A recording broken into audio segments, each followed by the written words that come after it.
Coba bayangkan Bang Refli, dandanan kayak gitu di tempat maksiat, tempat yang gelap, tiba-tiba datang satu orang membawa kabar gembira, kamu orang mulia. Hebat kali orang ini ngomong, orang mulia maksudnya apa? Kamu calon raja di surga. Luar biasa. Calon raja di surga. Kenapa? Karena di hatimu ada kalimah la ilaha illallah. Okay. Yahudi ini bilang, dia bilang, kamu ini Islam aliran apa? What kind of Islam? Ini si botak Yahudi ini kenapa dia dakwah sama aku? Berarti aneh ini dajjal banget waktu itu. Yahudi yang dakwain banyak itu. Iya. Yahudi itu heran lihat kenapa orang ini ngaku Islam tapi nggak pernah baca Quran. Sementara dia bawa Torahnya kemana-mana, dia bawa kitabnya dia. Saya shock, saya takbir langsung. Allahu Akbar, takbir. Ini serius nih, 50 juta. Iya. Padahal yang tadi aja 25 juta. Itu sudah jadi, udah bagus. Iya, sudah bagus. Ini kampas kosong. Allah kuasa, makhluk tak kuasa, la ilaha illallah. Saya terus bicara kebesaran Allah. Pertama saya bilang, kalau pelukisnya terkenal, nanti lukisnya tambah mahal. Nampaknya saya akan terkenal ini. 2014 itu ngomong. Siapa yang mau lukis? 100, satu orang pojok, 100. 150. Apalagi kalau pelukisnya mati, itu lukisannya akan tambah mahal. Dan saya pasti mati. 250, 300, sampai 500 juta itu lukisan. Oke. Yang kosong itu, cuman dikasih warna biru dan tanda tangan. Tanda tangan. Itu lukisan sekarang sudah jadi masjid, namanya Masjid Al-Fatah di Nusa Dua.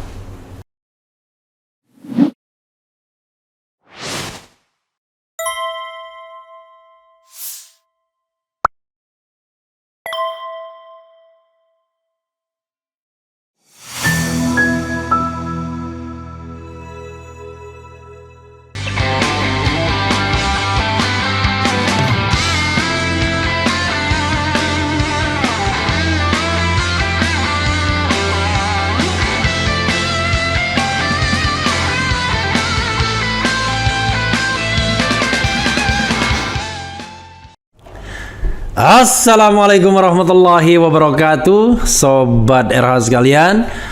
Jumpa lagi kita di channel yang keren ini. Keren cadas. Jadi cadas ya. Jadi walaupun ada Ustadz di depan saya menunjukkan bahwa saya lagi bersemangat ya. Dan di depan saya itu ada teman saya yang baru saya ketemu. Alhamdulillah ketemunya hari ini baru. Masya Allah. Ya, Ustadz Dery Sulaiman. Assalamualaikum warahmatullahi wabarakatuh, Ustadz. Oh, kita ya. Keren jadas ya. Jadi salah satu yang membuat Ustadz Dery fenomenal adalah ya tentu cerita tentang hijrahnya. Cerita berikutnya karya-karyanya. Paling enak Ustadz bisa bermusiknya karena dia menggunakan bahasa universal. Karena orang sepakat dengan musik itu. Kalau enak biasanya sepakat. Cuma soal selera itu beda. Tetapi dia tahu itu lagu bagus. Ya, itu musik yang bagus. Ustadz, tadi kan saya tanya-tanya, tiba-tiba Ustadz mengatakan menemukan Islam di klub malam.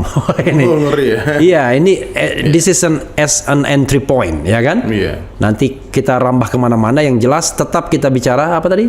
Dunia hanya sementara, dunia sementara, akhirat selamanya. DSAS, ya. Itu bukan kode agen khusus Amerika Serikat. Tapi itu dunia sementara, akhirat selamanya. Silakan Ustadz. Jadi Masya Allah nih sahabat RH ya Masya Allah. Sobat RH. Iya. Kenapa sampai jadi thumbnail itu? Menemukan Islam di klub malam. Iya. Memang ujung-ujung lam-lamnya ini kayaknya ada pengaruh orang Wong Kito Galonya. Wong Kito mantun ya. Ujung-ujungnya sama ya mantap. Wong Kito Galau, Wong Kito Gilo. Jadi begini Bang Refli. Iya. Saya terlahir di Sumatera Barat. Oke. Jadi orang Awak ini sebetulnya Sumatera Barat di Kota Solo. Kota Solo. Ya, Solo. Kotanya. Bukan, saya di kampungnya di Saniambaka namanya. Tapi Kota Solo bukan kabupaten. Ya, kabupaten. Oh, kabupaten Solo. Oke. Di pinggir Danau Singkara. Ya. Jadi alhamdulillah saya terlahir dari keluarga yang sangat religius. Oke. Bapak almarhum Ustadz juga. Haji Nasrullah. IAIN Fakultas Dakwah. Oke. Jadi dari kecil itu memang ayah saya ini sudah men-setting Dery ini harus jadi dai. Oke. Cuman kuasa Allah ya ini yang menjalankan hidup kita nih, takdir ini kan Allah yang mengatur. Saya disekolahkan dari awal dari MDA Madrasah Diniyah Awaliyah, kemudian ke Sanawiyah, mondok 3 tahun di Padang Panjang. di pas ujian Eptanas kelas 3 sanawiyah itu saya dapat ujian berat. Jadi mama kecelakaan sama bapak saya. Kemudian mama meninggal. Papa luka parah. Dan tahun berapa itu Ustaz? 94. Usia waktu itu? Kelas 3 sanawiyah. Kelas 3 sanawiyah. Iya, saya kelahiran 79. Sanawiyah itu SMP ya? SMP. Jadi hentakan tuh begitu berat rasanya karena saya anak laki-laki satu-satunya, dimanja sama ibu sama orang tua, tiba-tiba meninggal. Dan saya hampir shock, betul-betul frustasi waktu itu Bang Refli. Tidak ada orang yang menyelamatkan saya waktu itu, merangkul saya, kecuali ada satu komunitas musik di Padang waktu itu, underground metal. Apa namanya? Musik, komunitas underground itu. Oh, underground ya? Musik metal. Jadi saya sempat terpikir untuk mati dan sebagainya. Pokoknya frustasi berat saya waktu itu, depresi berat. Saya pikir apalah arti hidup nih, orang tua begini semua. Nah, kebetulan waktu saya lanjut sekolah ke Padang, SMTI, saya sebelah kamar dengan anak-anak metal. Satu kos nih. Subhanallah. Dan musik metal itulah yang waktu itu mengobati sedikit luka itu. Jadi seketika Dery Sulaiman, Dery dulu nama saya Dery Guswan ya, pemberian orang tua. Sulaiman itu pemberian guru saya di waktu belajar di India. The King Solomon. King Sulaiman. Jadi anak-anak metal ini merangkul saya waktu itu. Sedikit kesedihan itu hilang. Kesedihan itu hilang. Dan saya memutuskan waktu itu, inilah jalan hidup saya, metal ini. Saya bilang sama papa saya waktu itu, saya tidak mau masuk jadi ustadz. Saya mau jadi artis, mau jadi musisi metal saja. Sehingga kehidupan saya waktu itu di Padang itu jadi masalah lah bagi orang kampung kan. Musik underground, thrash metal, cadas betul-betul ngeri kan. Sepultura. Cadas tapi tidak keren. Tidak keren. Sehingga saya putuskan waktu tamat SMA, saya harus tinggalkan ini Padang, Sumatera Barat nih, karena mereka nggak ngerti musik bagus. Jadi saya pergilah singkat cerita ke Jakarta. 96-97 di Jakarta waktu itu bergabung dengan satu band underground metal papan atas namanya Betrayer. Jadi Betrayer ini Bang Refli Betrayer metal itu pengkhianat. Ya, itu band metal yang cukup disegani di Jakarta waktu itu. Ada lagunya Bendera Kuning, nanti boleh kita nyanyi. Gitar ada, tinggal nyanyikan ya. Kemudian 98 huru-hara di Jakarta. Tidak boleh ada panggung, nggak boleh ada konser karena waktu itu demonstrasi di mana-mana. Pak Harto lengser. Dan teman-teman waktu itu bilang, Der, kalau lu masih betul-betul mau jadi musisi metal, ke Bali aja.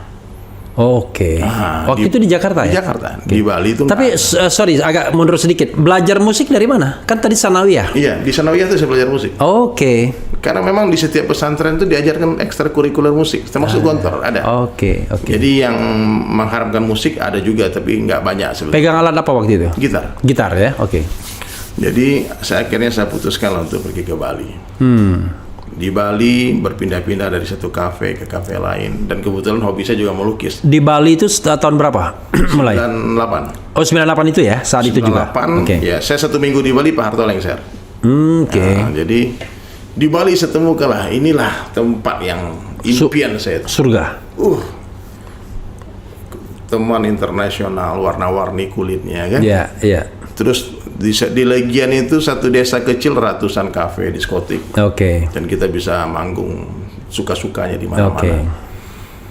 Jadi 98, 99, 2000, 21, 2021 lah saya kembali sebetulnya. 2021 itu saya mulai. 2001. 2001. 2021 kemarin.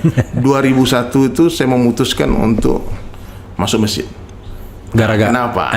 Gara-garanya kan? Gara-garanya.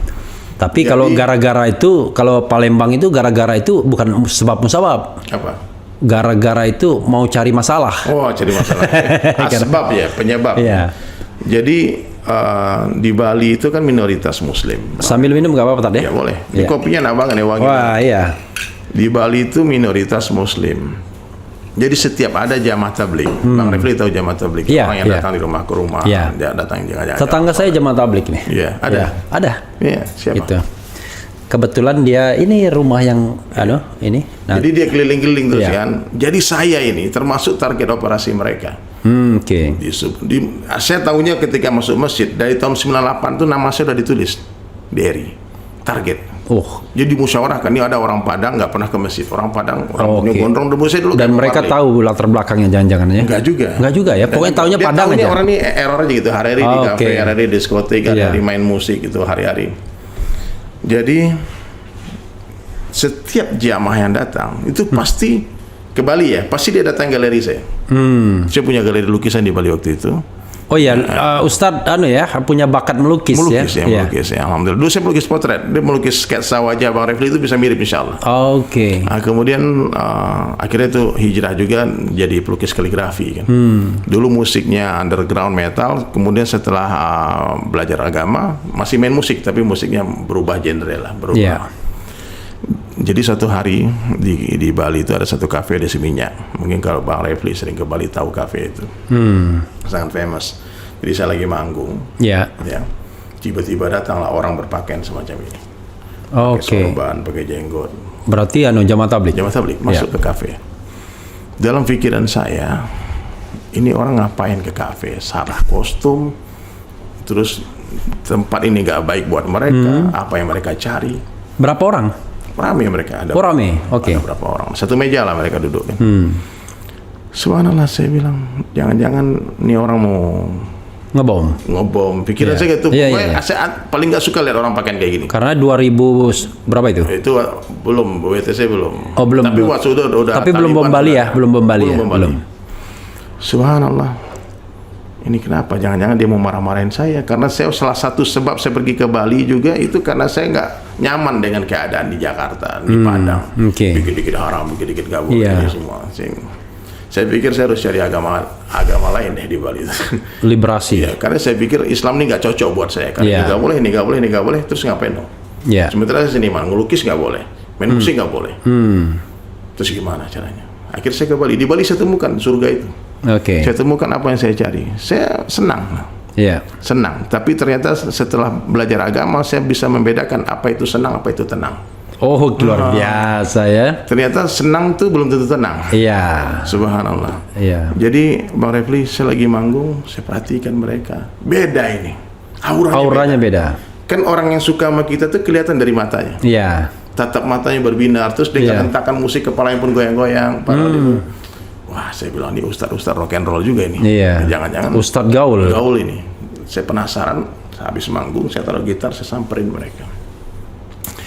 Dan di sana lah musik kan keras, di kafe lah namanya kan, musik keras. Ada beberapa kalimat yang mengesankan hati saya waktu itu. Yang bukan mengesalkan ya, mengesankan. Dia bilang apa? Kamu orang mulia. Coba bayangkan Bang Refli, dandan kayak gitu di tempat maksiat. Tempat yang gelap, tiba-tiba datang satu orang membawa kabar gembira, kamu orang mulia. Pikir hebat kali orang ini ngomong, orang mulia maksudnya apa? Kamu calon raja di surga. Luar biasa. Calon raja di surga. Kenapa? Karena di hatimu ada kalimah la ilaha illallah. Terus bilang, ngapain kamu kesini? Ada beberapa juga dari luar negeri orang datang kan. Terus dia bilang, we come here looking for you. Ternyata dia siang hari sudah ke rumah dan orang di rumah ngasih tahu nyari dia malam. Kalau pagi dia. Dia orang luar negeri. Ada jamaah kan datang dari England, dari mana-mana datang. Tabligh kan seluruh dunia, Bang. Subhanallah. Saya bilang. Terus dia bilang, kami mau bicara banyak sama kamu. Please come to masjid. Nah, waktu itu Bang Refli saya bilang insya Allah. Kalau anak metal bilang insya Allah, dia pasti datang. Kenapa? Kalimat itu jarang-jarang terucap. Yang susah, yang bingung tuh yang tiap hari insya Allah nih. Insya Allah nggak datang. Biasanya insya Allah untuk menghindari ini nggak datang, ya kan? Insya Allah, tapi dalam hatinya nggak datang. Gitu. Jadi saya intinya terpaksa sebetulnya saya masuk. Tapi teman saya bilang, bro nggak apa-apa, lu terpaksa masuk surga daripada sukarela masuk neraka. Luar biasa. Terpaksa masuk surga daripada sukarela masuk neraka. Saya bilang oke lah. Akhirnya kami datang. Saya datang dengan teman saya ke masjid menemui rombongan jamaah itu. Ajib itu. Waktu itu sebelum ngomong panjang lebar Bang Refli, saya tanya dulu.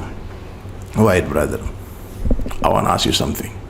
Sebelum kita ngomong panjang lebar, aku tanya satu perkara. I'm musician, you know. Aku ini musisi. What's your opinion in Islam about music? Bagaimana pendapat orang Islam tentang musik? Jawabannya hikmah. wisdom. Dia bilang musik boleh metal, sholat nggak boleh tinggal. Wih, luar biasa. Keren, kan? Jadi musik boleh metal, sholat tak boleh tinggal ya. Luar biasa. Bisa kita bikin pantun depannya. Iya. Bisa diatur itu. Ya kan, badan boleh gatal, ya kan? Badan boleh gatal, tapi jangan kelihatan janggal, ya kan? Musik boleh metal, tapi sholat jangan tinggal. Wah, kali itu. Catat di kolom komentar ya. Kalian tulis di kolom komentar tuh. Badan boleh gatal, tapi jangan kelihatan janggal. Jangan kelihatan janggal. Ya, musik kan? boleh metal, sholat jangan ditinggal. Masya Allah. Deal itu. Jadikan kaos. Nah, jadi teman saya juga bertanya waktu itu, dia bertato kan. Dia bilang, gimana kalau orang bertato sholat? Sah nggak sholatnya? Jawabannya pun ajib lagi. Orang bertato sholat tuh luar biasa. Yang aneh tuh nggak punya tato nggak sholat. Mantap kali. Jadi kami itu betul-betul waktu datang ke masjid itu Bang Refli, itu dicuri hatinya. Diikram, kasih minum. Pokoknya nggak bisa lepas. Saya mau pulang sebentar sampai waktu itu 3 hari 3 malam kami di masjid. Bayangkan 3 hari 3 malam di masjid. Tidak balik. Tidak balik. Oke. Ya, dibilang karena kan terus enak dikasih makan, kasih minum, ini semua ikram lah. Dimuliakan. Selama 3 hari 3 malam, coba bayangkan. Saya tadinya nggak pernah sholat. Jaga wudhu sempurna, batal wudhu lagi. Karena itikaf di masjid kan. 3 hari 3 malam itu. Sholat berjamaah tanpa tertinggal takbiratul ula bersama imam. Otomatis kan? Mungkin orang sholat kita nonton kan? Pasti sholat. Selama 3 hari 3 malam. Ilmu sholat dan lain sebagainya bacaan dimuzakarahkan. Dan sudah tinggal direaktivasi kan kelihatannya kan? Kan. Kawan saya itu nangis dia sholat. Nangis. Malam sampai ustadz pun takjub, ini anak-anak metal sholat bisa nangis. Dia tanya, kenapa kamu nangis? Dia bilang, aku lupa bacaannya. Saking lamanya nggak sholat, lupa bukan karena diinjak kakinya. Kalau lawak kan diinjak kakinya. Allahu Akbar. Jadi selain Ustadz ada teman-teman lain juga. Berapa orang? Rame kita waktu itu. Rame ya? Oke, sekumpulan anak metal pokoknya. Oke. Di Bali itu yang dapat hidayah itu memang anak-anak pantai, anak-anak metal, pengedar narkoba, macam-macam. Mereka semua. Dan mereka memang sebelumnya Muslim, bukan convert, bukan? Ada yang convert. Oke. Jadi selama 3 hari 3 malam itu seperti diceburkan dalam suasana agama, dimandikan oleh cahaya. Yang didengar kebesaran Allah, cerita tentang surga, neraka, kubur, kematian, malaikat, nabi-nabi, ya. Yang didengar hari-hari ayat Al-Quran, hadis. Selama 3 hari mata istirahat maksiat, telinga tak maksiat, lisan tak maksiat, pikir tangan kaki tak maksiat. Nah, maka selama 3 hari itulah saya memutuskan untuk berubah. Ini asbabnya nih, kenapa nih orang sini tanya Titi Bali, kapan Bang Dery bisa penampilan? Jadi saya berpikir waktu itu, kalau saya ikut orang ini, otomatis saya nggak mungkin berpakaian semacam dulu. Otomatis kan kalau saya sudah mengidolakan Rasulullah SAW, nggak mungkin pakaian saya seperti James Hetfield, Metallica kan. Nah, karena kenapa saya dandanannya metal, rambut dipanjangin, baju hitam-hitam, gambar hantu-hantu? Karena saya mengidolakan musisi luar negeri. Dan biar rambutnya bisa digini-giniin. Bisa headbang. Jadi gitu Bang Refli. Orang kalau mencintai seseorang, dia pasti akan meniru orang dicintainya. Orang kalau mencintai seseorang, dia pasti akan meniru orang yang dicintainya. Hari ini aneh, banyak orang mengaku cinta Rasulullah tapi nggak mau meniru Nabi. Jadi penafsiran saya waktu itu, bagaimana cara mengekspresikan cinta ini, saya harus ikut Nabi. Dari mana? Dari hal yang termudah dulu. Dan hal yang paling mudah itu fashion. Pakaian, fashion. Paling mudah kalau memperbaiki akhlak dulu, ibadah, baca Al-Quran, mungkin sampai kiamat nggak selesai. Nggak akan sempurna itu. Saya pikir dulu saya mengidolakan musisi luar negeri, bajunya saya tiru, celananya saya tiru, rambutnya saya tiru, gitarnya saya tiru, lagunya saya hafal, semua tentang dia saya pelajari. Kenapa? Because I love them. Aku mencintai dia. Dan sekarang ketika cita-cita sudah berubah, ketika habis 3 hari itu cita-cita satu aja, pengen masuk surga. Dulu cita-cita saya apa? Pengen masuk neraka. Benar, saya pernah bikin kaos tuh first in hell. Luar biasa ya. Karena I don't need religion. Aku bilang aku nggak perlu agama. Kalau saya sampai ada teman-teman dulu yang bilang, selalu debat kan, kamu ini begini sesat, kamu macam-macam, musik setan macam-macam. Dia bilang, bro, kalau saja nanti di surga ada orang kayak kamu, aku nggak mau masuk surga. Sampai saya bilang gitu. Sampai kalau sama kamu nih saya bicara bukan iman yang naik tapi darah yang naik. Karena ada orang tuh hantam terus pancul terus.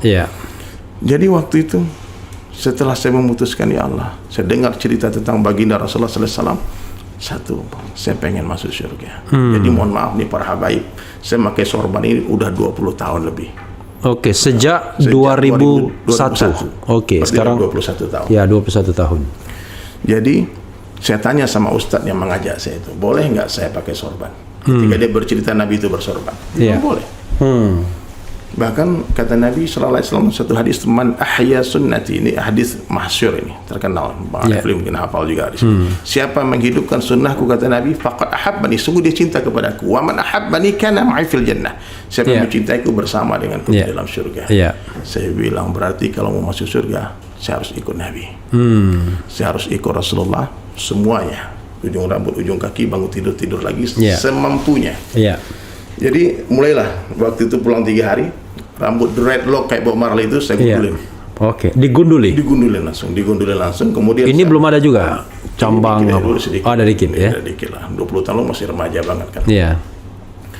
Subhanallah, Refli, waktu itu saya mulai pakai sorban dan bertepatan dengan saya mulai. Jadi waktu itu Mas 2001 usia baru 20 tahun ya? 22 tahun. 21 tahun. Saya cepat sekali dewasanya karena hentakan hidup itu. Saya berteman waktu SMP dengan orang anak SMA. Waktu SMA berteman dengan anak kuliahan. Gitu. Jadi waktu metal temannya orang-orang tua-tua semua. Jadi saya pikir udahlah. Udah merasakan juga dunia ini bagaimana. Udah merasakan juga bagaimana nikmatnya maksiat. Maksiat itu nikmat, makanya pelaku maksiat itu istiqomah dia. Terus-terusan dia. Tapi nikmat maksiat di Bang Refli kalau dibandingkan dengan nikmat taat tidak ada apa-apanya. Dan tidak ada satu orang pun yang mau meninggalkan nikmatnya maksiat sebelum merasakan nikmatnya taat. Maka percuma kalau kita merampas kesenangan orang, nggak akan bisa. Caranya bagaimana? Seperti yang dilakukan teman-teman jamaah tabligh, mengganti kesenangan dengan sesuatu yang lebih nikmat, agama. Dia tak katakan musik saya haram. Dia nggak katakan ini nggak boleh, tapi asbab dia ajak saya ke masjid, setelah hari itu saya nggak mau lagi pegang gitar. Saya bilang, ya Allah, di sana nikmat dengan Al-Quran, nikmat dengan zikir, nikmat dengan salawat. Lebih tenang. Ini senang deh yang tenang ya. Beda. Dulu ternyata dunia. Jadi saya mengenal Islam itu Bang Refli ketika Allah beri dunia berlimpah ruah. Saya punya partner dulu orang Yahudi, namanya Zion Cohen. Orang Israel, tapi paspor Amerika sehingga dia bisa masuk Bali. Jadi Zion Cohen ini adalah salah satu orang yang menyuruh saya taubat. Jadi yang menyuruh saya pertama belajar Islam itu salah satu orang Yahudi, aneh kan? Jadi Yahudi ini bingung sama saya. Dia bilang, "Der, you tell me you are Muslim, but I never see you salat. Nggak pernah see you pray." I have friend in Jordan. Di Jordan ada teman di Palestina juga, dia bilang 5 times every day. Yahudi ini bilang, dia bilang, kamu ini Islam aliran apa? What kind of Islam you? Saya bilang, ini si botak Yahudi ini kenapa dia dakwah sama aku? Berarti aneh ini dajjal banget waktu itu. Yahudi yang dakwain banyak itu. Yahudi itu heran lihat kenapa orang ini ngaku Islam tapi nggak pernah baca Quran. Sementara dia bawa Torahnya kemana-mana, dia bawa kitabnya dia. Dia Yahudi yang soleh nih. Nah, Ustadznya Yahudi ini, ramai dia. Marganya dia Cohen. Cohen. Zion lagi namanya kan. You must learn Islam, brother. Waktu itu saya pikir bersambutlah dengan datangnya jamaah tabligh itu. Satu sisi Yahudi suruh belajar agama, kemudian teman saya senior saya di metal sebetulnya yang dulu mengajak terus, namanya Irfan. Irfan itu gitaris Rotor, udah meninggal tahun lalu. Jadi Bang Irfan ini bandnya yang buka Metallica di Lebak Bulus.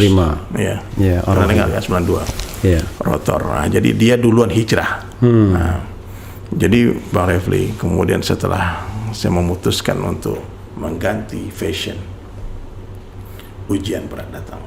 Pastilah. 2001 WTC September. Saya baru mulai pakai sorban nih. BTC meletus. Image teroris. Baru berapa bulan itu berarti? Kan 2001 WTC itu. Baru mulai masuk masjid. Tiba-tiba image teroris orang pakai sorban. Dan still di Bali. Sama Bilal. Saya masih di Bali. Sehingga apa yang terjadi? Saya diganggu di mana-mana, disusahkan di mana-mana, sampai ada orang meludahi muka di jalan tuh ada. Oke. Ya, 2002 bom Bali meletus. Oke. Islamophobia. Iya. Orang ketakutan dengan Islam. 2002 Oktober kalau tidak salah. Oktober, 12 Oktober. Itu kalau ini kan 11 September, itu 12 Oktober, dua Sari Club sama ini meletus kan. Iya. Dan pelakunya jelas yang ditangkap kan orang Islam. Iya. Jadi kami di Bali waktu itu disusahkan. Saya betul-betul disusahkan banget. Cuman alhamdulillah lah, Allah beri dunia yang berlimpah waktu itu. Karena bisnis dengan si Zion ini, saya melukis, dia yang jual. Oke. Saya lukis, dia cari parket ke Spain, kemana-mana, ke Dubai, dia pameran. Lukisan itu orang. bebas semuanya. Apa? Apa saja, yang penting berbuah duit. Ada cuan. Ada cuan. Apa saja kita buat. Iya. Ya, orang pesan lukisan Buddha, Yesus, orang telanjang, semua. Apa aja kita buat. Yang penting uang cuan. masuk. Cuan masuk. Tapi itu sudah bersorban. 2000 sebelumnya kan itu. Oh, sebelum. Tapi sebelum itu kan ada handicraft juga. Iya. Dan setelah bersorban, saya masih melanjutkan melukis itu. Oh, cuman udah mulai dikurangin yang aneh-aneh. Yang seksi-seksi saya tinggalkan. Oke. Tapi yang lukisan gajah, Buddha semua masih saya terima. Masih. Sampai berapa tahun kemudian saya berpikir saya harus hijrah ini. Karena setiap kali ada orang datang dia tanya, kamu pakai fashion kayak gini tapi jualannya Buddha, jualannya lukisan-lukisan yang bukan Islamik, tidak sesuai dengan penampilanmu. Akhirnya Bang Refli, saya memutuskan untuk melukis kaligrafi. 2005 rame juga lumayan, karena orang Islam kan banyak kan di Bali masih. Di Bali. Oke. Lumayan rame juga kaligrafi. Tapi waktu itu karena mungkin banyaknya dosa yang saya buat ya, apalagi ribawi, main bank, semuanya ini kredit, mobil, rumah, macam-macam. Kan ditawarkan semua, kalau lihat sirkulasi duit banyak, kan aneh-aneh penawaran datang. Jadi yang dipinjam itu orang kaya, bukan orang miskin. Kalau bank. Bukan. Ya begitu, ngeri. Jadi kebanyakan orang-orang kaya ini ternyata kalau diusut-usut nggak ada duit dia. Ya, ini uang bank semuanya. Dan waktu itu ketika masih ada penjualan Bang Refli, nggak ada masalah, kita bisa bayar terus tiap bulan kan. Tapi 2006 di depan galeri saya itu ada proyek galian drainase, drainase itu jalan itu 2 tahun sampai 2007. Nggak ada pemasukan Rp1 pun, tamu-tamu nggak bisa masuk, mobil nggak bisa masuk. Gara-gara galian itu. Cara Allah menghancurkan saya. Sampai Bang Refli habis semua harta. Si Zion nggak mau balik ke Indonesia lagi karena nggak ada lagi bisnis. Orderan anak tolak semua. Orderan saya bilang kalau no kaligrafi, no Islamic painting, no abstract, no Zion. You beli tempat lain. Akhirnya dia pikir saya gila, dia pikir ini orang ini sakit nih.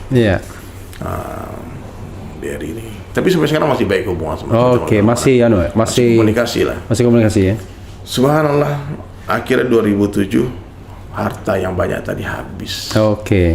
Habisnya bukan sekedar habis, tapi jatuh ke dalam lubang yang sangat dalam. Aku terjatuh. Boleh bicaranya. Aku terjatuh dan tak bisa bangkit. Tapi kita bisa pakai lagi. Lagu siapa itu ya? Lagu siapa dulu? Lagu ini, lagu Cakrakan. Bukanlah. Bukan. Lagu siapa ya? Aku terjatuh dan tak bisa bangkit lagi. Sempat viral lagu itu. Jadi tidak ada pilihan lain Bang Refli. Udah sampai di dasar ini, kecuali naik. Kalau nggak mati, nggak naik mati. Habis. Karena hutang kemana-mana, debt collector ngejar macam-macam, mobil ditarik. Itu cobaannya ya? Cobaan berat. Itu miskin semiskin. Tinggal motor Tiger 1. Sampai Allah, apa yang... Sudah berkeluarga belum? Sudah berkeluarga. Tahun berapa Ustaz berkeluarga? Berkeluarga tahun sebelum saya itu sudah berkeluarga. Sebelum kenal dakwah. Jadi waktu jadi pemusik berarti usia belasan tahun atau 20-an tahun? 20 tahun saya menikah. 20 tahun. Berarti udah ada keluarga ya waktu itu. Makanya saya sekarang udah punya cucu. Luar biasa. Saya boleh tua 9 tahun setengah.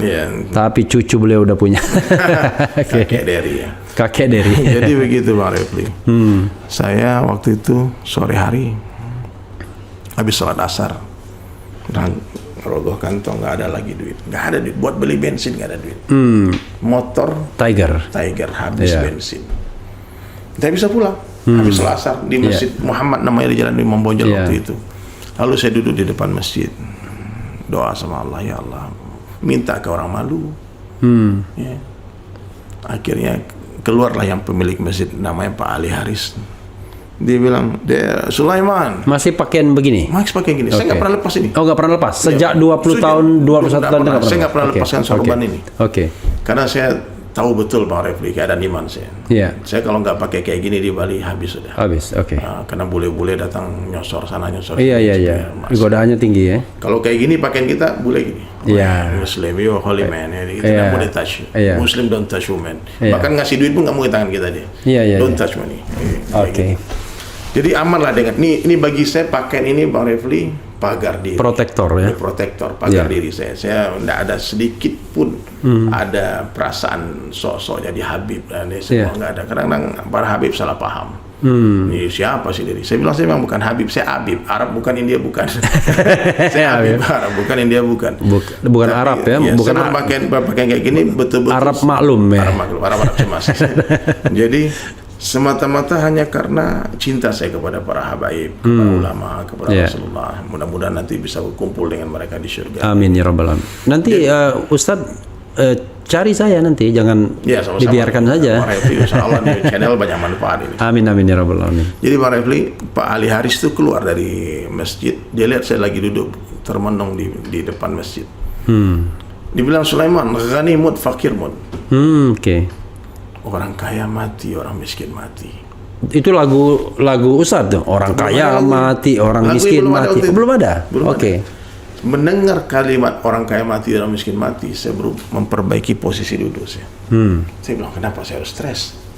Kenapa harus galau? Ntar lagi mati, orang kaya mati, orang miskin mati, nggak apa-apa. Iya. Akhirnya Allah kasih rezeki, saya beli bensin, saya pulang. Dalam perjalanan pulang, rezeki itu dari mana? Ada orang kasih. Oke. Allah hantar. Ini tiba-tiba ada orang beliin bensin. Oke. Subhanallah. Saya pulang dapat ilham, syair, nada. Seperti Bang Refli bikin lagu kan, kadang-kadang duduk, keluar nada itu kan. Meskipun nggak bisa main musik, kita bisa bikin lagu sebetulnya. Maka saya pulang di motor, orang kaya mati, orang miskin mati, orang kaya mati, orang miskin mati. Itu aja. Sampai di rumah, istri lagi nyuci di kamar mandi, saya lagi, aku ada lagu bagus. Ambil kertas, tulis syair. Wahai manusia, belum ada, karena gitar udah nggak tahu kemana waktu itu, nggak ada. Jangan engkau tertipu daya oleh dunia yang fana sebagai tempat. Nggak afdol begitu. Itu gitar. Ada gitar. Ada gitar. Jadi itu gitar Ogi itu. Oh, masya Allah, gitarnya Ogi. Jadi Bang, terciptalah lagu ini yang akhirnya dengan lagu ini Allah merubah hidup saya. Mati. Refli Harun. Mati juga. Sulaiman. Mati juga. Semua pergi menghadapi lahir. Dunia yang dicari tak ada yang berarti. Dunia yang dicari takkan dibawa mati.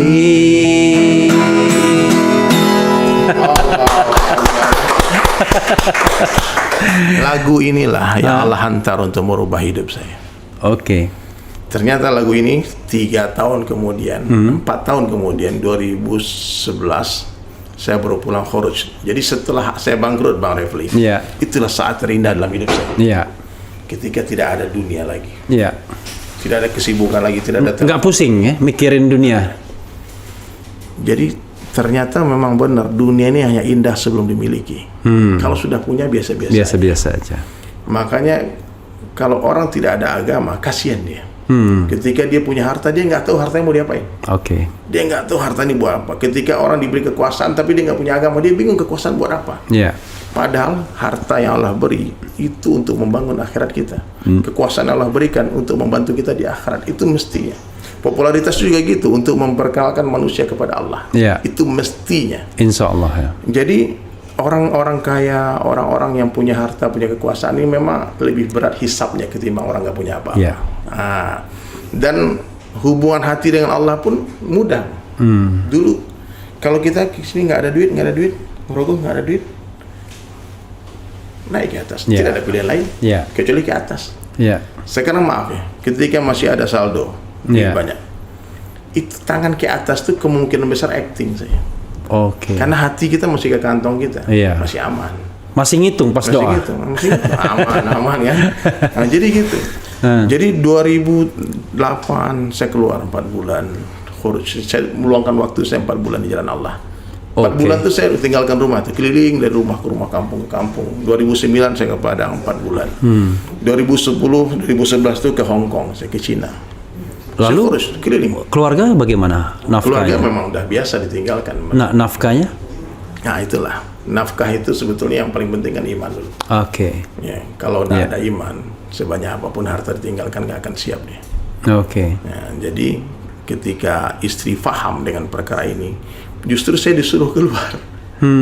Karena istri bilang kalau keluar tuh dia lebih tenang di rumah bersama Allah, sholatnya lebih khusyuk, Iya. kan? Minta apa-apa Allah kasih cepat. Iya. Kan? Pengalaman imannya kan ada. Iya. Tapi kalau kita ada di rumah, ntar aja, ntar minta ini ntar kan nggak Iya. punya apa-apa. Iya. Jadi betul-betul ya ketika kita khuruj fisabilillah nih Bang Refli, itu tanpa sengaja, tanpa sadar kita telah melatih istri kita punya hubungan dengan Allah. Oke. Kalau kita selalu ada di rumah, nih seorang suami yang selalu ada di rumah, Iya. tanpa sengaja pun dia telah merusak hubungan istrinya dengan Allah. Jadi istri kalau minta apa-apa minta sama suami, ada apa-apa ngadu sama suami. Kapan mereka bermesra dengan Allah? Oke. Nah, jadi ketika istri-istri teman-teman tabligh ini sudah paham, maka waktunya keluar, dia nggak keluar justru istrinya marah. Oke. Ya, bang, ini dunia terus gitu. Kayak gitu bang. Jadi memang kacamata sudah berubah. Kalau dipahami dengan kacamata dunia nggak nyambung. Iya. Nggak nyambung. Gimana nafkahnya, gimana ini. Tapi yang menarik tadi lagu itu 3 tahun kemudian direkam. direkam. Saya pulang dari Hong Kong, Iya. mampir di Bandung 1 bulan. Nah, ke Papua juga 1 bulan. Iya. Kan dapat visa 2 bulan aja Oke. di Hong Kong, 1 bulan di Papua, 1 bulan di Bandung, 4 bulan kan. Jadi 8 bulan saya cari nafkah bang untuk keperluan keluarga. Iya. 4 bulan saya pergi. Jadi bekal untuk 4 bulan itu sudah ditinggalkan. Nggak boleh kita pergi karena istri kita bukan istri Abu Bakar. Iya. Kalau Sayyidina Abu Bakar pergi dakwah, ditanya Nabi apa yang kau tinggalkan? Allah dan Rasul. Allah dan Rasul. Istri kita kan meniti akhir zaman. Iya. Ataupun istri Nabi Ibrahim, Ibunda Hajar. Iya. Nggak ditinggalkan apa-apa. Iya. Tinggal aja 13 tahun. Iya. Nah, kita jauh lah. Jadi ditinggalkan bekal untuk 4 bulan, lalu saya pergi. Di Bandung inilah awalnya nih. Pikiran saya berubah tentang konsep seni dalam Islam. Jadi saya ketemu dengan teman-teman dulu Peter Pan kan belum ada Noah ya, Ariel Iya, di Ariel. pesantren waktu itu kan. Oke. Waktu teman-teman vakum nggak ada kerjaan 2011 itu mereka. Oke. Ada Lukman, ada Reza, Noah, terus ketemu anak Mata Band, Iya. ada Sunu ya? Iya. Walk semuanya. Kemudian ketemu juga dengan anak-anak Nine Ball Ray. Iya. Dan waktu itu mereka bertanya sama saya karena saya datang mereka ke studio kan. Sudah kenal duluan? Belum. Belum kenal, saya kenal di Bandung. Oke. Ada Ray emang udah kenal sebelumnya, cuman yang lain-lain belum. Oke. Terus saya temui mereka ke studio-studio. Ternyata ada yang miss selama saya hijrah. Saya lupa kaum saya. Oke. Saya lupa teman-teman Musikus. Iya, musik. Iya. Padahal nih, waktu itu ada Ustadz yang memberi nasihat, Allah itu bisa memberimu hidayah sebelum kamu jadi anak band, bisa.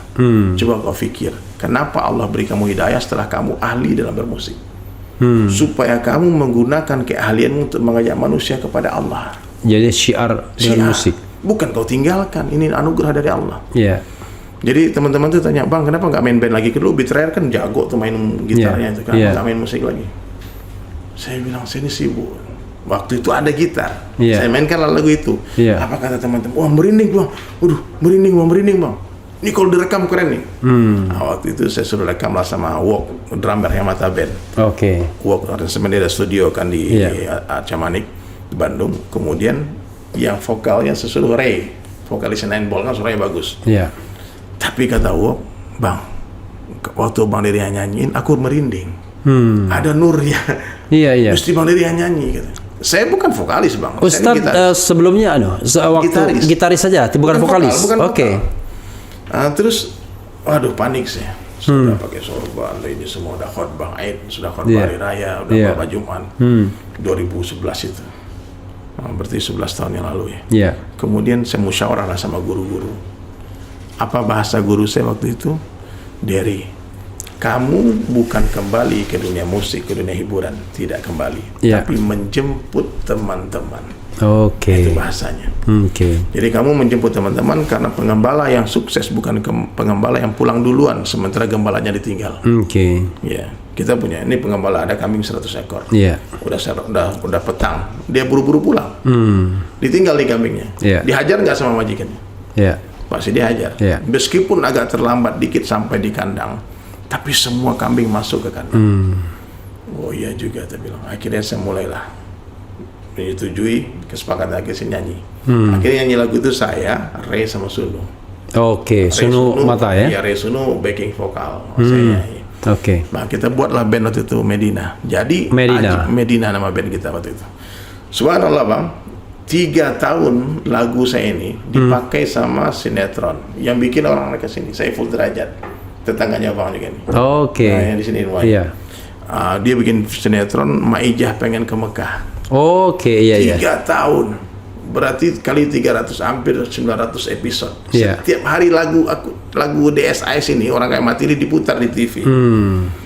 Sehingga satu judulnya apa? DSIS. DSIS itu judul lagu itu? Dunia Sementara Akhirat Selamanya. Jadi orang tahu lagunya tapi nggak tahu penyanyinya siapa. Saya lagi duduk di bis kota di Jakarta. Tiba-tiba pengamen naik nyanyiin lagu itu. Orang kaya mati, orang miskin. Lagu siapa itu? Ahmad Dhani Ustaz. Dia asal-asal ngomongnya orang. Karena dia memang saya nggak pernah tampil. Saya di Bali kan.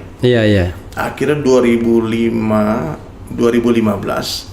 saya di kontrak sama Trans 7 waktu itu untuk bikin acara namanya Ngopi. Setiap subuh pagi ngobrol perkara iman. Bukan ngopi yang begini ya. Bukan ngopi ini. Tapi ini boleh juga diminum. Boleh juga. Bismillah. Jadi Bang, ini jadi cerita panjang lebar kita. Saya nggak pernah jarang sekali cerita kayak gini. Itu sangat bermakna dan berharga. Kali ini. Jadi disitulah Allah balikkan. Yang tadi orang nggak kenal jadi kenal. Kemudian saya produk. Yang bis kota tadi gimana ujungnya? Nggak tahu. Ustadz biar dia diemin aja. Bilang lagu saya nggak percaya juga, belum ada video klipnya. Akhirnya kita bikinlah project itu di Trans 7. Tiap pagi subuh ada acara ngopi. Datangi anak metal, datangi bencong-bencong di jalan. Itu on the spot? On the spot. Kita dakwah on the street. Jadi banyaklah pengalaman. Pernah dakwah sama bencong juga. Dia nangis-nangis. Kita pikir mau taubat dapat hidayah kan. Dia bilang, Bang, aku mau hijrah Bang. Besok insya Allah aku berhijab Bang. Kita berhijab.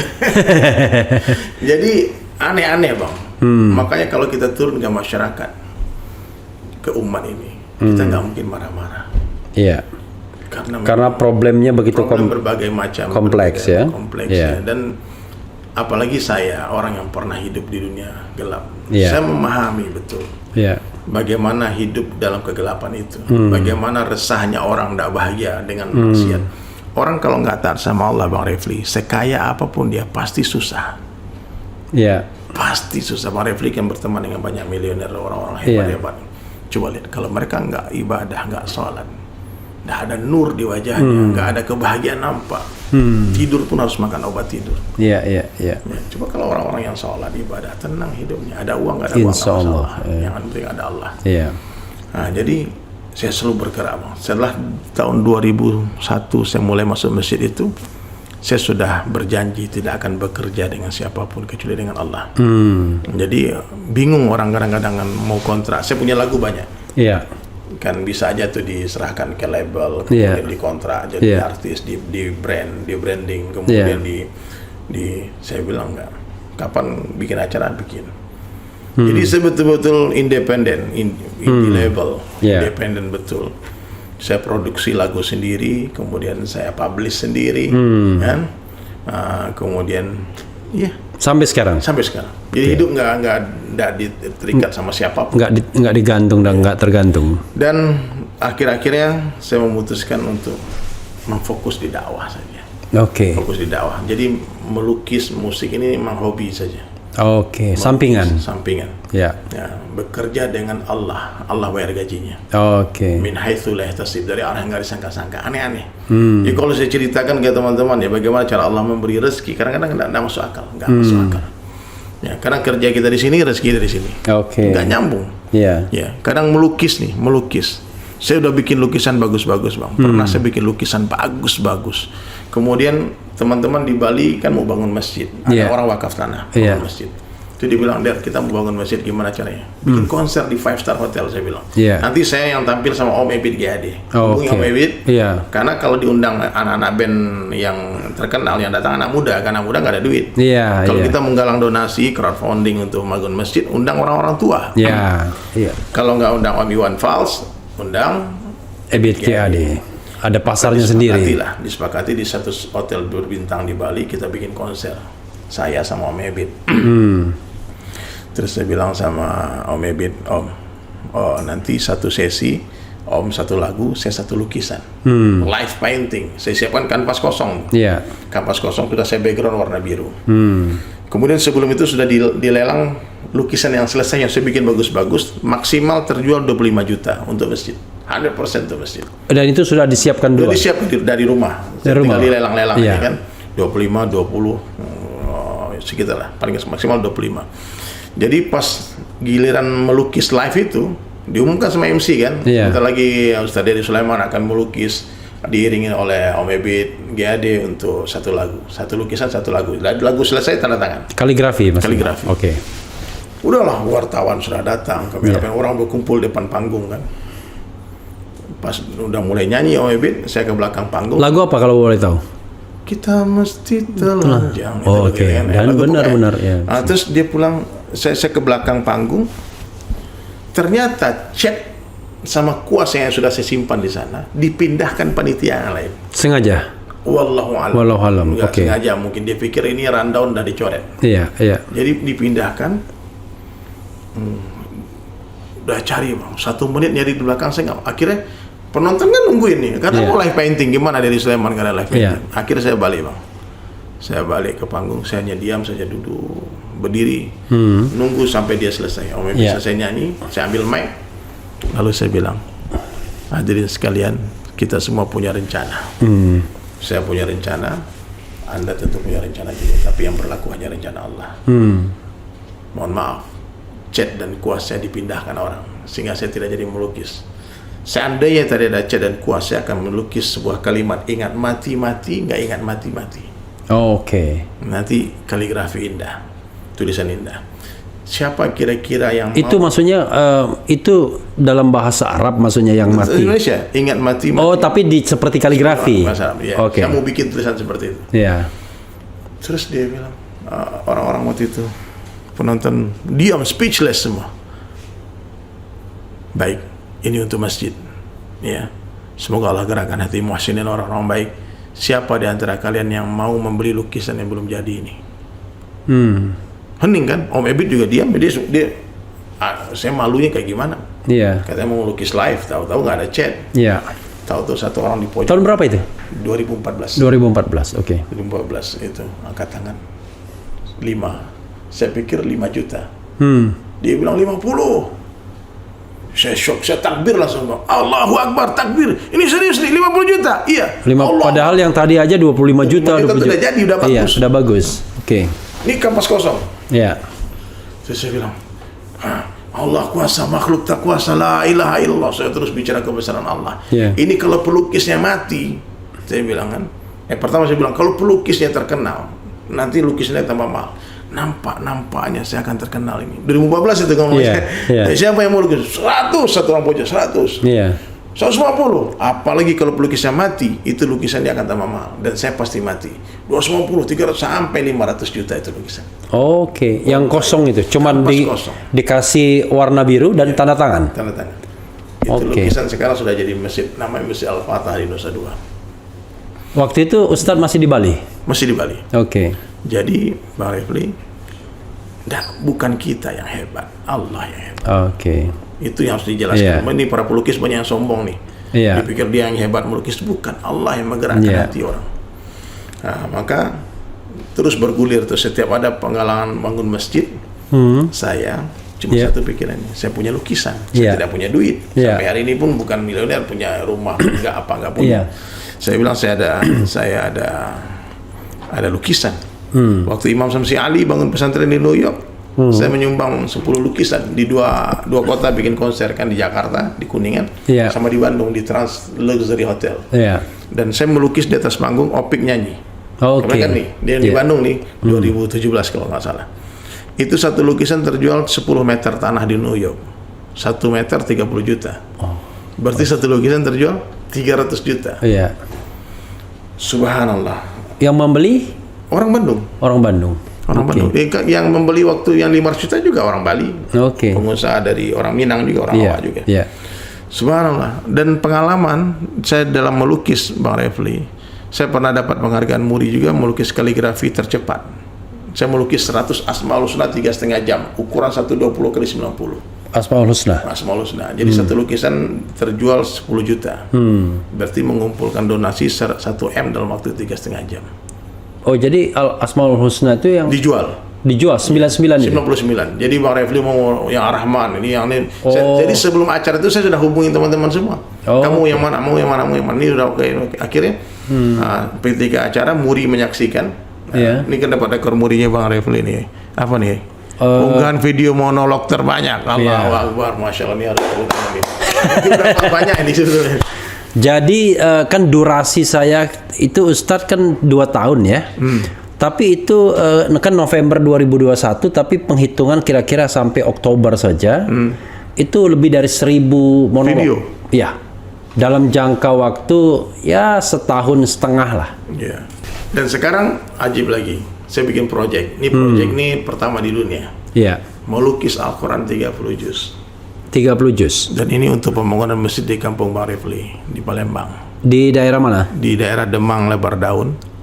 Jadi di Jalan Bang Raya namanya. Jalan? Bang Raya. Bang Raya. Jadi sobat era sekalian yang dari Palembang itu ada pembangunan di Demang Lebar Daun. Ada masjid 4 lantai namanya Masjid Baitur Rahman. Masjid Baitur Rahman. Masjid Baitur Rahman di Palembang. Jadi saya bukan orang Palembang, jelas. Jadi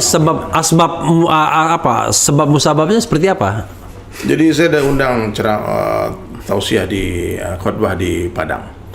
Saya naik mobil dari Jakarta ke Padang, sampai di Palembang ada pengumuman Pak Jokowi PPKM darurat. Tak boleh datang. 20 tahun. Akhirnya panitia membatalkan acara. Nggak jadi acara, nggak boleh rame-rame. Akhirnya saya putuskan daripada ke Padang, mendingan aku berhenti di Palembang aja. Ngapain mau habis-habisin bensin ke sana kan? Acara kan? Di Palembang nginaplah di hotel di Zuri itu yang tinggi itu kan. Saya nginap di sana, terus sholatnya random. Hotel Zuri. Zuri yang di. Saya nginap di sana sampai sebulan saya di sana. Karena balik ke Jakarta juga. Ngapain? Sampai sebulan? Sebulan saya di Palembang. Saya keliling-keliling aja. Nah, kadang saya datang, semua saya datang gubernur, saya datangin, Pak Gubernur Hemandero juga bingung, ngapain Ustaz kesini? Nggak ada undangan, nggak ada acara apa-apa. Ya silaturahmi ya Pak. Kan silaturahmi karena Allah sih. Akhirnya Agung Palembang itu, Masjid Jamaah Masjid Baitur Rahman itu, dia bilang, Ustaz Dery, kami ini udah bikin doa hari-hari itu ngundang Ustaz datang. Dia udah tahu saya di Palembang tapi nggak tahu nginap di mana. Karena saya matikan handphone. Saya nggak terima job dari mana-mana. Saya betul-betul menghabiskan waktu untuk keluarga aja di sana. Mau relax. Banyak keluarga di sana? Nggak ada. Keluarga saya yang dibawa? Di Jakarta. Saya nggak punya family di Palembang. Palembang bukan tempat merantau saya. Jadi orang sering bertanya kenapa di Palembang. Bahkan Pak Gubernur Sumatera Barat Buya Meli tanya kenapa di Palembang. Nggak tahu juga saya bilang. Jadi akhirnya saya datanglah ke Masjid Baitur Rahman itu. Saya lihat masjid yang besar kerangkanya 4 lantai. Ternyata ini terhenti pembangunannya asbab pandemi. Jadi donatur yang tadinya berencana mau membangun masjid itu, bisnisnya ada yang bangkrut, ada yang muntaber, mundur tanpa berita. Itu seperti orang pacaran tuh muntaber. Mundur tanpa berita. Akhirnya ketua masjidnya waktu itu Pak Najib namanya, dia bilang, Ustaz bisa nggak dipegang ini, ditulis di sobekan map itu pakai spidol BSI 77 888 44491. Terus nomor 772298. Duanya 6 kali 98.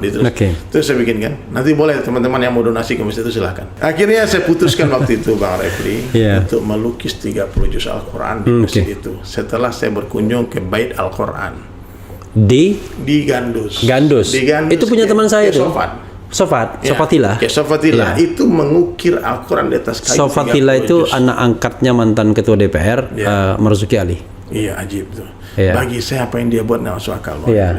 Kalau Kiai Opat bisa mengukir Al-Quran di atas kayu, saya harus bisa melukis Al-Quran di atas kanvas.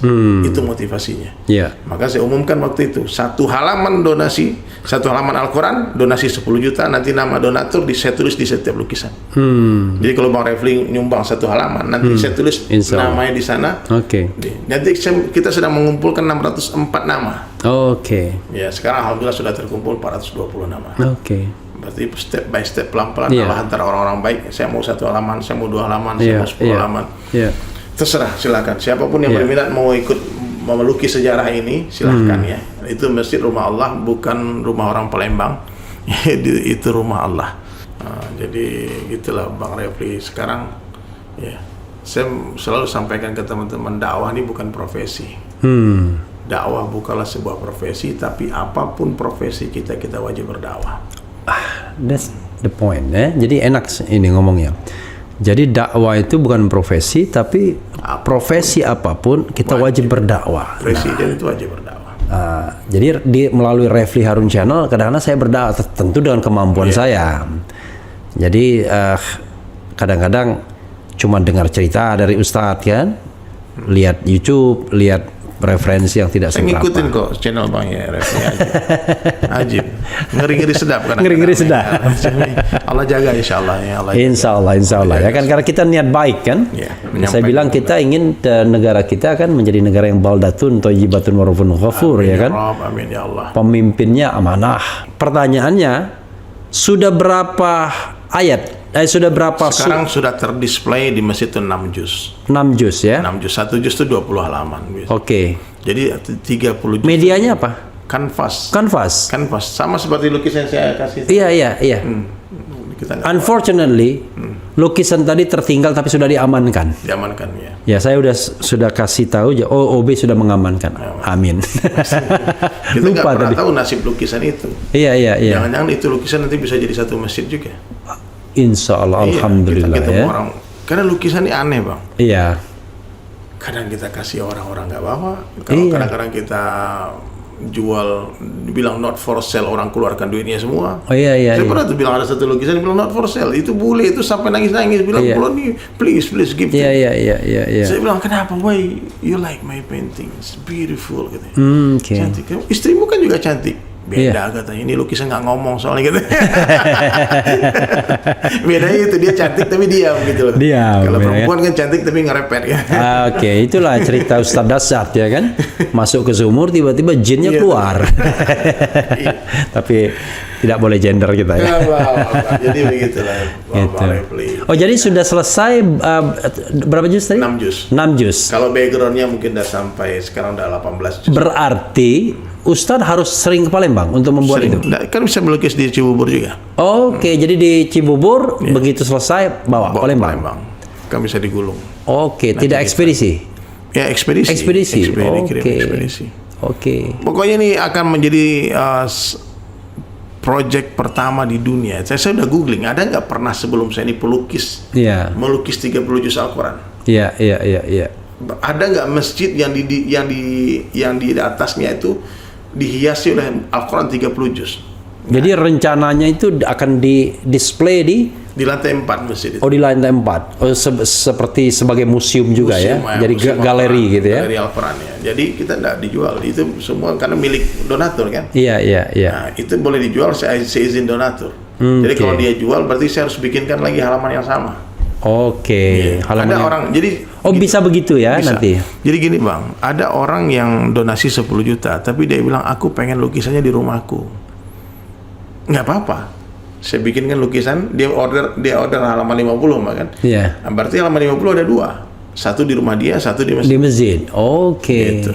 Oke. Ya apa-apa. Yang penting intinya sebetulnya kita mau donasi untuk masjid. Iya. Karena zaman mau sekarang lukisannya di mana itu soal lain ya. Tidak ada masalah. Karena zaman sekarang zaman pandemi krisis, kita sudah display nomor rekening bang, nggak bergerak donasi bang. Iya. Nggak ada orang yang kirim. Yang kirim donatur tetap aja. Iya. Jadi gimana cara bikin gimmick supaya orang tertarik? Ya lukisan inilah. Nah ini semua daya tarik aja. Bang, ayo bang ikut. Itu perantara ya? Perantara. Iya, wasilah. Iya, wasilah. Intinya kalau dia mau nyumbang tanpa lukisan ya lebih bagus lagi lah. Kan? Jadi tidak ada motivasi apa-apa kan? Nggak ada. Iya. Jadi nggak ada, saya bilang sama teman-teman, ya saya orang Jakarta, tinggal di Jakarta, bukan orang Palembang. Iya. Jadi tugas saya cuma menyelesaikan masjid ini. Bukan hanya masjid itu saja, kita banyak bangun masjid di banyak tempat juga. Iya, iya. Karena janji Allah itu pasti Bang Refli, dia siapa yang membangun masjid di dunia meskipun sebesar sarang burung. Iya. Sarang burung berapa besar? Sebesar batu bata. Iya. Jadi teman-teman yang nggak punya duit nih, 1 miliar nggak punya duit 100 juta, kalian punya duit 10.000, beli satu batu bata, titip di masjid. Oke. Bang, boleh nggak titip batu bata saya di masjid ini? Dan itu jadi istana di surga. Bahkan ada nanti orang masuk surga gara-gara kerikil. Dia bingung, kenapa ya Allah ini kerikil nih aku dapat istana di surga. Diceritakan sama malaikat, dulu waktu kamu duduk-duduk depan warung, di depan masjid, tiba-tiba ada sapi yang hendak menabrak dinding masjid yang lagi disusun batu batanya. Oke. Lalu kamu iseng ngambil batu, lempar sapi, pantulannya masuk ke adukan semen. Batu itu yang menjadi istana di surga. Kita nggak pernah tahu bang, makanya jangan pernah meremehkan kebaikan sekecil apapun. Iya. Ada 3 yang nggak boleh diremehkan. Satu. Yang pertama kebaikan. Kebaikan. Sekecil apapun, karena Allah merahasiakan ridhonya dalam kebaikan ini. Yang kedua maksiat. Tidak boleh diremehkan dampak buruknya ya. Karena Allah merahasiakan murkanya dalam kemaksiatan. Yang ketiga nggak boleh meremehkan orang lain. Karena Allah merahasiakan wali-walinya. Allah merahasiakan kekasihnya. Kita nggak tahu orang yang kita zalimi, tahu kekasih Allah gimana. Maka hati-hati kita, jangan meremehkan maksiat sekecil apapun, jangan meremehkan amal soleh sekecil apapun, jangan meremehkan siapapun juga. Maka hati-hati netizen yang komen-komen sembarangan, pakai fake account. Allah tahu itu siapa yang nulis. Iya. Orang kalau takut akhirat bang, takut mati, dia nggak mungkin sembarangan, nggak mungkin dia menulis sembarangan, caci maki sembarangan. Sekarang sosial media ini nggak main-main bang. Seakan-akan banyak orang takut dengan akhirat, takut dengan Allah. Betul-betul. Walaupun kadang-kadang robot juga yang itu ya. Ustaz. Nah, maka jangan baperin ya. Kalau baperan kalau main sosial kita harus. Makanya saya kadang-kadang saya bacain Ustaz. Ustaz, ini biar kita memenuhi janji kita kepada pembaca ya. Jadi saya ganti peci ya. Jadi coba kita lihat yang nanya, tapi yang kira-kira yang benar ya, benar-benar nanya. Soalnya benar-benar maki banyak juga, tapi maki yang lain, bukan nggak ada. Tapi kita nggak ada topik hubungannya. Iya, banyak begitu. Gitu ya. Materi yang lain komentarnya beda ya. Sama, jadi memang rata-rata memang gitu. Jadi misalnya ada katakanlah ada ratusan komentar, itu ada yang nyambung, ada yang enggak, ada yang berkelahi di antara mereka, dia numpang berkelahi di tempat kita. Ada juga begitu. Ya Allah, ya Allah. Kita lihat ini ya. Ini dari depan belum apa-apa bilang rezim rakus apa-apa ini kan. Kita lihat yang mana. Coba kita. Ini kok bilang begitu ya. Waalaikumsalam warahmatullahi wabarakatuh. Ustadz Dery ya. Tapi mereka bilang Dery unskizov. Unskizov. Nggak ngerti saya. Kemudian saya pernah ke Pagar Alam Bang Refli naik Dempo. Ada hubungannya. Pagar Alam tuh bagus indah ya. Iya, Pagar Alam ya. Kemudian ini kalau kita cari-cari Tats Dery berikan satu alasan untuk tetap hidup. Gimana? Berikan satu alasan untuk tetap hidup. Satu alasan, mencintai Allah. Allah ya. Jadi itu Allah jadi saja. Allah ya, gitu. Kemudian salam sehat selalu buat Ustadz Dery dan Pak Erham. Ya. Masya Allah, jazakallah khair. Ada yang bilang Ustadz Dery, Masya Allah, ya kan? Ustadz, minta saya lukisan Ustadz yang paling Ustadz sukai. Boleh, nanti dikasih. Coba semua yang nonton sekarang, daripada kalian tulis yang nggak benar, mendingan kalian tulis Subhanallah semuanya. Subhanallah, ya. Jadi tolong sobat daerah sekalian tulis saja Subhanallah, ya. Tahu nggak? Satu Subhanallah, satu pohon di surga. Oke, satu Subhanallah, satu pohon di surga. Jadi kalau ada 1000 orang menulis Subhanallah hari ini, kita berdua dapat 1000 pohon di surga. Amin ya rabbal alamin. Gak main-main Bang Refli. Makanya sungguh malang orang yang tidak menggunakan ini sebagai sarana dakwah. Kita tinggalkan. Ini nulis Subhanallah semua nih. Kita Subhanallah, Subhanallah, Subhanallah. Subhanallah, Subhanallah. Tapi ini perlu diklarifikasi juga Ustadz ya, sebelum mungkin Ustadz nanti closing statement ya. Ini Ustadz Dery Sulaiman pernah bilang dalam Islam boleh pukul istri. Jadi yang begini-begini kan harus dijelaskan secara jelas konteksnya. Itu kalimat yang panjang yang diputus. Nah itulah, iya kan? Gini, hanya orang gila yang mengucapkan kalimat itu. Gak mungkin. Iya. Sama seperti ini nih. Baca Al-Quran itu haram di dalam WC. Iya. Dalam WC nggak ditulis sama dia. Iya, jadi haram. Dia bilang baca Al-Quran, dari Sulaiman bilang baca Al-Quran haram. Iya. Dan jadi biasanya itu kalimat cara-cara motong begitu biasanya memang jahat, by intention ya. Ini tahu nggak Bang? Ini pembunuhan karakter. Iya. Pembunuhan karakter ini jahat. Iya. Ini wartawan, saya doakan semoga yang menulis berita itu dapat hidayah. Tahu nggak Bang? Saya rasa nih semua teman-teman ya, kalau kalian mengenal saya, kalian nggak mungkin membenci saya karena saya tidak membenci siapapun. Saya tidak pernah menghujat siapapun. Wallahi nggak ada. Kalau saya berkarya wajar lah. Kalau mengkritik sebuah kemaksiatan bukan berarti kita benci dengan pelaku maksiat. Kalau kita benci dengan karena penyakit, itu kewajiban amar ma'ruf nahi munkar. Kalau kita benci penyakit bukan berarti benci dengan orang sakit. Kita bunuh penyakitnya, orang sakit kita selamatkan. Nah, bukan kita benci orangnya. Jadi ketika saya membela Ustazah Oki waktu itu, Ustazah Oki kan menceritakan tentang ada orang yang menutupi aib suaminya. Ya, dia tidak menceritakan aib suaminya di hadapan mertuanya. Istrinya tidak menceritakan aib suaminya di hadapan ibunya. Itu kan sebuah point of view-nya itu menutupi aib suami. Kemudian cuma dia berdoa. Kemudian dengan doa itu nanti suami akhirnya berubah, akhirnya jadi lembut, jadi sayang sama dia. Itu poin cerita itu, bukan Ustadz Oki bukan sedang mendakwahkan KDRT. Ustazah Oki. Saya sebagai orang yang menyaksikan kezaliman ini kezaliman. Ini seorang ustazah, beliau doktor loh, S3 loh, bukan ustazah sembarang-sembarangan. Bukan kaleng-kaleng. Saya saksi betul karena saya ikut bantu waktu itu jadi narasumber di penulisan disertasinya dia. Subhanallah, orang baik semacam ini punya madrasah tahfizul Quran, hidupnya untuk dakwah. Tiba-tiba harus di framing sebagai orang jahat. Saya bela lah. Maksud Ustaz Oki nggak begitu. Ternyata di framing, di cut kalimat itu. Akhirnya ribuan orang mencaci maki saya. Bagi saya itu sebuah kebaikan. Kenapa? Transfer pahala buat saya kan. Saya tidak mengatakan hal semacam itu. Saya sudah luruskan. Bahkan ada satu akun centang biru, dia ikut-ikutan posting berita hoax itu. Akun Twitter, akun Instagram, Bang. Lalu saya komen semua orang, saya komen satu persatu, saya luruskan semuanya.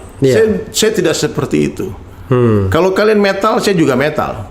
Kalau kalian gaul, saya juga gaul. Kalau saya suka ini, saya juga seperti itu. Jadi jangan dipikir saya ini orang yang bayangan kalian, yang dikit-dikit kadrun. Kadrun, macam-macam lah caci maki tentang orang yang Islam yang berpakaian semacam saya ini. Saya bilang, saya bukan seperti orang yang kalian tuduhkan. Karena saya juga caci maki sama orang seperti itu. Kan? Saya main musik, saya melukis, saya sibuk dengan konten-konten saya yang seni.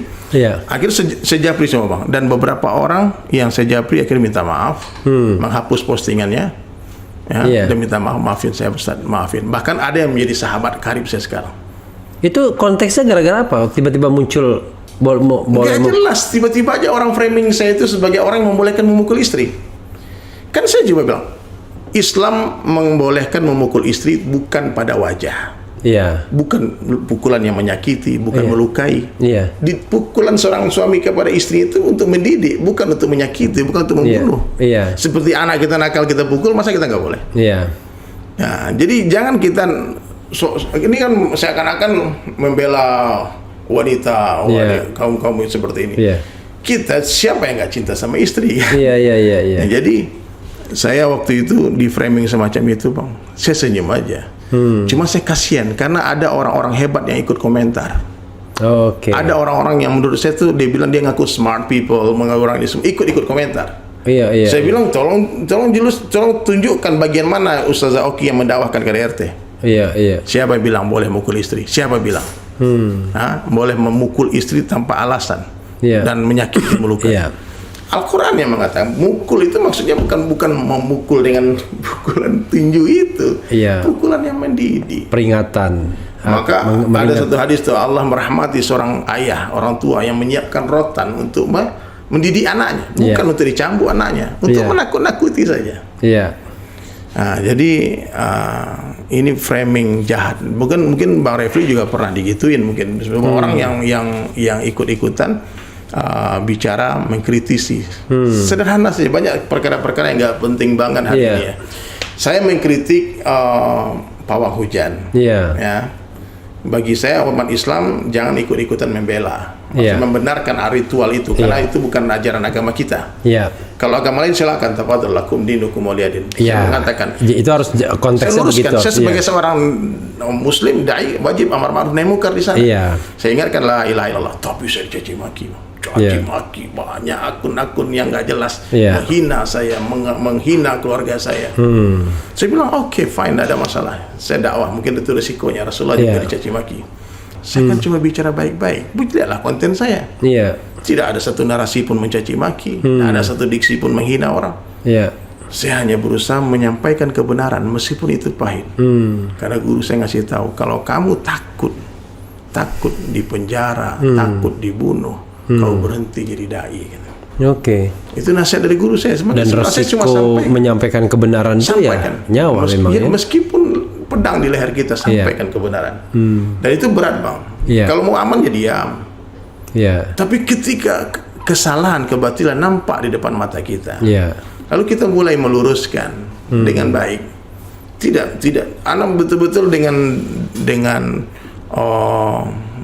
hujah yang sangat di tengah-tengah berusaha untuk seaman mungkin, tapi itu masih dihajar. Mana mungkin ya? Mana ada orang, bahkan ada yang bilang saya murtad kalau memang begitu. Ajaran Islam gitu, Bang. Jadi bagi saya bahaya kalau motong-motong ceramah itu, bahaya.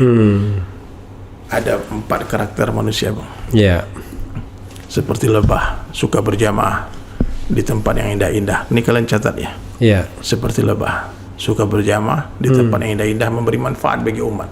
Yang kedua seperti lalat, suka berjamaah di tempat yang jorok-jorok, membawa mudarat bagi umat. Yang ketiga seperti anjing, suka berjamaah sendiri-sendiri kemana-mana.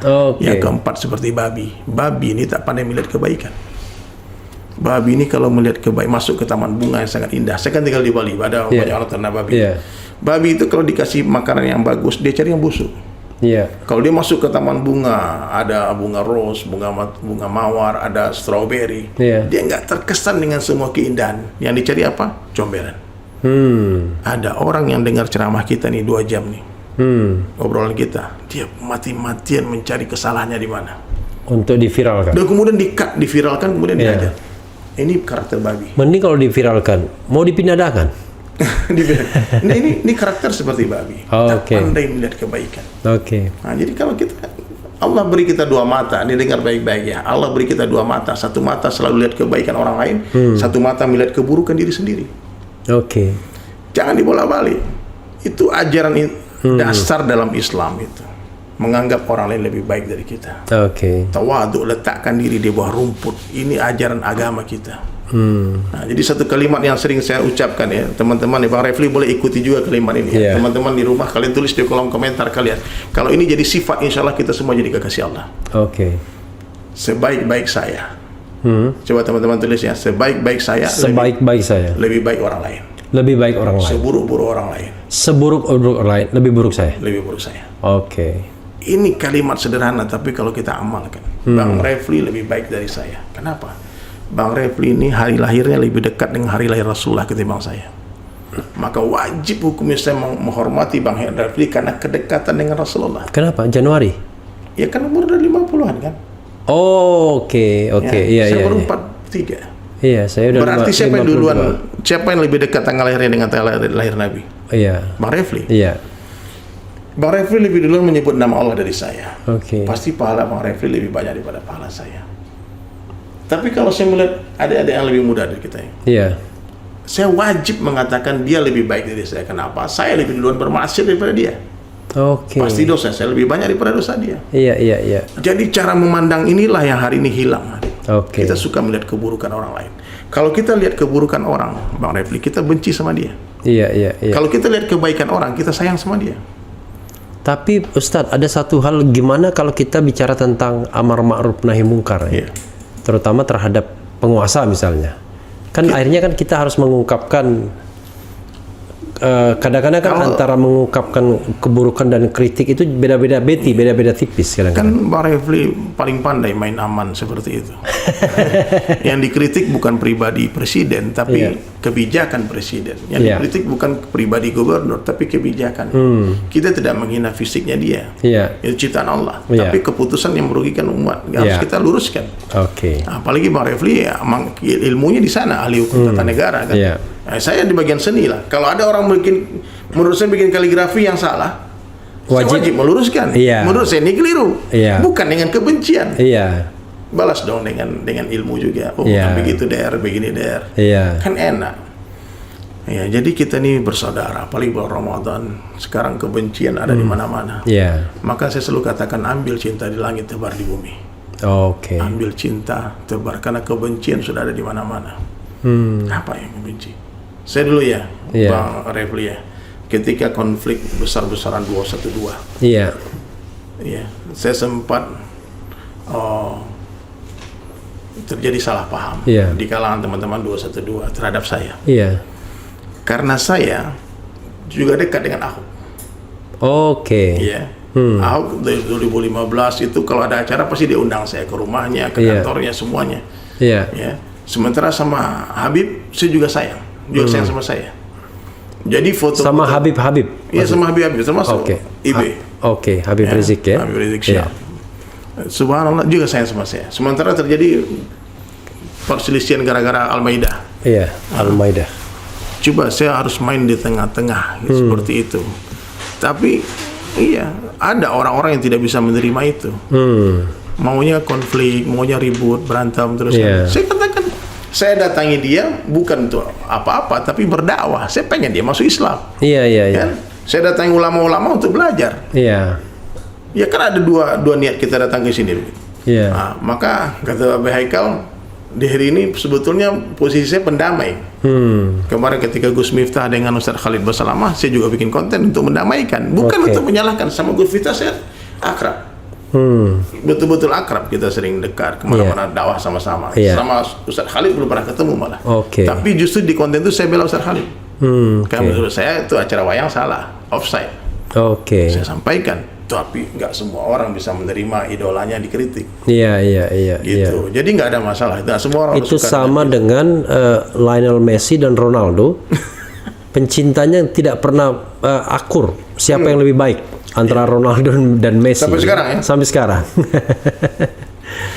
Jadi gitu Bang Refli. Jadi di sosial media ini kita sewaktu-waktu tiba-tiba bisa jadi dipuja-puji. Sewaktu-waktu kalau salah ngomong bisa dicaci maki.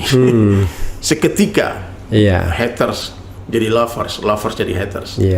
Nah, jadi ini memang dunia palsu ya, dunia sosial media ini. Kalau kita berdakwah hanya dengan cara ini, maka kita salah. Jadi kalau menurut saya nih Bang Refli, ini media saja, tapi dakwah dengan cara Nabi harus tetap dibuat. Kita harus tetap bergerak, langsung datang ya, door to door, hati ke hati. Karena di sini, karena teknologi ini kadang-kadang tidak bisa mewakili perasaan. Nggak bisa. Ada atau mewakili friendship yang real, betul. Gitu. Jadi ya udah, kalau menurut saya sekarang ya, kalau kita sudah yakin kita di jalan yang benar, tangan kita cuma dua, mulut orang miliaran banyaknya. Nggak mungkin kita menutup mulut semua orang, tutup saja telinga. Kita tutup telinga, berjalan sampai berjumpa dengan Allah. Karena kalau orang ikhlas itu sudah benar-benar ikhlas, Bang Refli, dipuji dia tak terbang, dicaci tak tumbang. Itu seperti Anies Baswedan itu. Ada itu celok moto dia. Iya, dipuji tak terbang, dicaci tak tumbang, dipuji tak senang hati, dicaci, dibully tak sakit hati. Itu enggak ada. Itu dia saya. Ada itu tambahannya ya kan? Saya malah baru tahu tuh. Jadi orang ikhlas itu dia tak terkesan dengan penilaian orang. Kalau hari ini kita masih terkesan dengan penilaian orang, berarti periksa hati kita. Iya. Apalagi bermain media sosial ini kan orang gampang sekali memaki kita ya. Betul, kita kenal enggak salah juga enggak, tiba-tiba dia memaki kita. Tapi kalau saya kadang-kadang untuk melatih mental, kalau saya belum berani menyebut melatih iman, melatih mental, ya saya sengaja bacain saja orang ngeritik-kritik itu. Dibaca aja ya. Kadang-kadang saya bacain, makanya ada rubrik saya, judulnya Refli Harun Provokator, Refli Harun Goblok dan Tolol, ya kan? Refli Harun Pecatan dan Sakit Hati. Karena ada juga haters Bang Refli. Banyak. Seganteng ini masih ada Refli. Nah itulah. Tapi itu fitnah itu. Karena cuma dua orang yang bilang saya ganteng, anak saya dan istri saya.